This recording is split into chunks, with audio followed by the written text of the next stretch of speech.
আসসালামু আলাইকুম ভিউয়ার্স, আশা করি সবাই ভালো আছেন।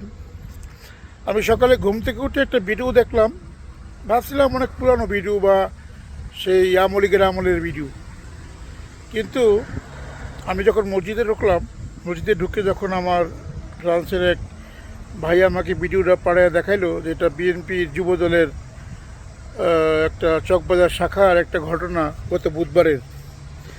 আমি হকচকিয়ে গেলাম। আমার মনে পড়ে গেল সে আবরারের চোখ, আমার মনে পড়ে গেল সেই শেখ হাসিনার আমলের কথা, আমার মনে পড়ে গেল সেই দুঃশাসনের কথা, আমার মনে পড়ে গেল সেই 16 বৎসরের বিভিন্ন হত্যাকাণ্ডের ঘটনাগুলা।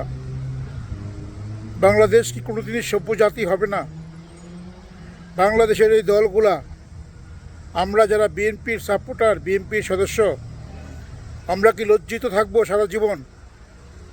এই কমিটিগুলো কারা করে, এই সদস্যগুলো কারা করে, তাদের প্রত্যেককে পই পই করে হিসাব দিতে হবে এবং বাংলাদেশ যুবদলকে বিলুপ্তি ঘোষণা করতে হবে।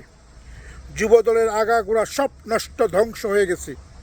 যুবদলের মধ্যে মিনিমাম গ্র্যাজুয়েশন না থাকলে কোনো কমিটির সদস্য দেওয়া যাবে না। শিক্ষিত দল, জাতীয়তাবাদী দল একটা বিএনপি শিক্ষিত দল, এখানে গ্র্যাজুয়েশন ছাড়া কোনো দলের সভাপতি সেক্রেটারি নিয়োগ করা যাবে না। যেতে জানতানো আবুল কাবাল সাবাল যে সে এই দলে ঢুকে প্রবেশ করে পদ নিতে পারে। এই ধরনের অসভ্যতা দূর করতে হবে। তারেক জিয়ার কানে কি আমাদের কণ্ঠ পৌঁছাবে না? তারেক জিয়া কি আবারও শেখ হাসিনার মতো দেশ থেকে পালিয়ে বেড়াতে হবে? আওয়ামী লীগের মতো বিএনপিকেও কি এরকম একটি চাঁদাবাজি, ধ্বংস, একটা সন্ত্রাসী দল হিসেবে গণ্য করবে বাংলাদেশ জনগণ? এটা দেখতে আমরা চাই না। আমরা চাই বিএনপি শক্ত হাতে এই সকল যুব দলের নেতাদেরকে ধ্বংস করে, বিলুপ্ত করে, দল থেকে বহিষ্কার করে জেল জুলুম এবং তাদের ফাঁসির কাস্টে দেওয়ার জন্য নিজস্ব উকিল তো নিয়োগ দিবে।